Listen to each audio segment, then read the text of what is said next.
Hello friends, welcome back to the new video. In this video guys, I will show you guys how can you on find my device in your Vivo phone guys. You want to on find my device, so guys you can on it. And guys, now let's see how to on find my device in Vivo phone. So before starting video friends, I want to tell you, if you need my channel and you are watching my video first time, so first of all go and subscribe my channel, click the bell icon and like my videos. So guys, now let's start video. First of all, open your phone setting, then guys scroll it, and guys click on this guys security setting.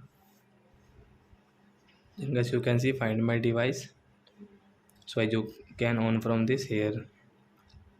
So guys, where suppose guys your phone has stolen by someone, and guys you want to track your phone, so guys you can track your phone to on find my device. But guys, first of all guys, you will have to keep on in this find my device, then guys you can track, otherwise not.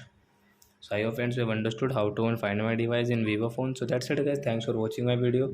Now we will meet on next video with new topic. Before going, please go and like my video, subscribe my channel. Bye bye friends.